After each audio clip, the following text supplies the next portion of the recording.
रिद्धिमा अचानक उठ जाती है। उसे घबराहट महसूस होने लगती है। अरे क्या हुआ तुम्हें? पता नहीं क्यों कुछ दिनों से बहुत घबराहट सी हो रही है। उल्टियां भी आ रही हैं। तुमने मुझे पहले क्यों नहीं बताया? हम कल ही डॉक्टर के पास जाएंगे। रिद्धिमा और रमेश दूसरे दिन ही डॉक्टर के पास जाते हैं, जहां उन्हें ये पता चलता है कि रिद्धिमा माँ बनने वाली है। क्या मैं माँ बनने वाली हूँ? रिद्धिमा इस बात को जानकर बहुत परेशान होती है। दोनों डॉक्टर से सलाह लेकर वापस घर आ जाते हैं। तब रमेश रिद्धिमा से कहता है, क्या हुआ रिद्धिमा, तुम इतनी परेशान क्यों हो रही हो? ओ जी, अभी बेटी की शादी को 6 महीने ही तो बीते हैं। अभी तो हमें नाना नानी बनना चाहिए और हम माँ बाप बन रहे हैं। मैं अपनी बेटी को क्या मुंह दिखाऊंगी और पड़ोसी के सवालों का क्या जवाब देंगे हम? मुझे बहुत चिंता हो रही है। इसमें चिंता करने वाली कोई बात नहीं है। बेला अभी ससुराल में है और वो 1 साल से पहले यहाँ नहीं आएगी। ऐसे में जब हमारा बच्चा होगा तब हम बेला को कह देंगे कि तुम्हारे ससुराल जाने के बाद घर काटने लगा था, तो मन लगाने के लिए हमने ये बच्चा गोद ले लिया। सच में जी, ऐसा हो सकता है? हाँ हाँ बिल्कुल। और रहा सवाल पड़ोसियों का, तो तुम बाहर मत जाना, किसी को पता ही नहीं चलेगा। सिर्फ 8 महीनों की ही तो बात है। रमेश की बातें सुनकर रिद्धिमा को बहुत शांति मिलती है। कुछ महीनों बाद दरवाजे की घंटी बजती है। रिद्धिमा दरवाजा खोलते ही हैरान हो जाती है।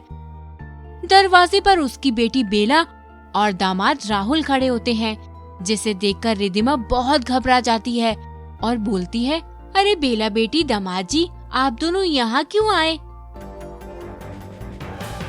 मेरा मतलब है आप दोनों यहाँ अचानक? कितनी खुशी की बात है, अंदर आ जाओ।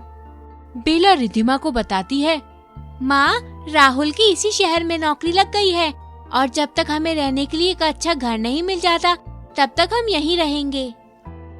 कोई बात नहीं बेटा, ये भी तो तुम्हारा ही घर है। तुम दोनों जब तक चाहो यहाँ पर रहो, हमें तो खुशी ही होगी।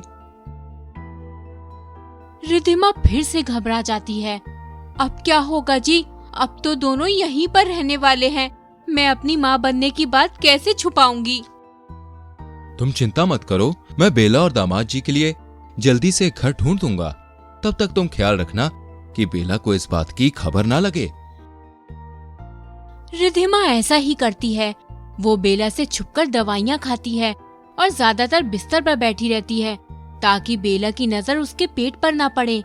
बहुत एहतियात बरतने के बावजूद एक दिन बेला अपनी माँ का पेट देखकर बोलती है, माँ, तुम्हारा पेट फूला फूला क्यों लग रहा है? चलो तुम्हें डॉक्टर के यहाँ ले चलती हूँ।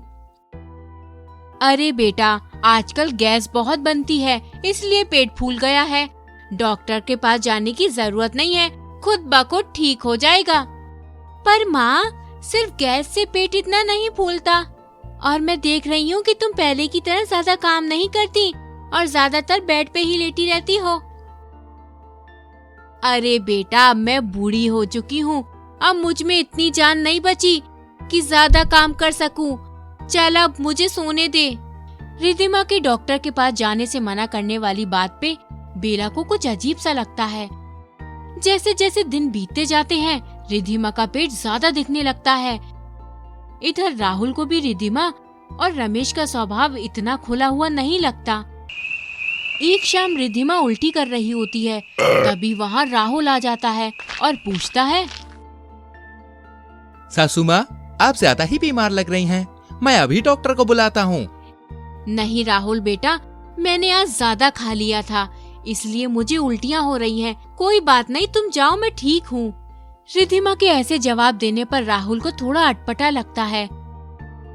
वो तुरंत इस बारे में बेला से बात करता है। सुनो, मुझे ऐसा लगता है कि माँ और पापा जी को हमारा यहाँ पर रहना पसंद नहीं है। आप ऐसा क्यों कह रहे हैं जी? क्योंकि मैंने देखा माँ जी उल्टी कर रही थी, तो मैंने कहा मैं डॉक्टर को बुला देता हूँ। तो वो डॉक्टर का नाम सुनते ही मुझ पर गुस्सा हो गई और बोली, तुम यहाँ से जाओ, मैं ठीक हूँ।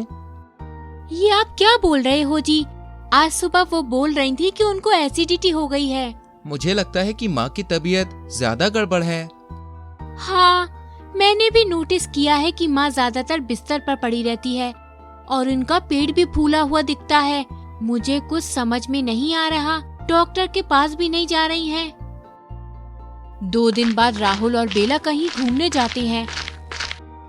सुनो जी, आज बेटी और दामाद दोनों ही घर पर नहीं हैं। ये अच्छा मौका है डॉक्टर के पास जाने का। बहुत दिन हो गए हैं चेकअप करवाए हुए। तुम सही कह रही हो, चलो चलते हैं।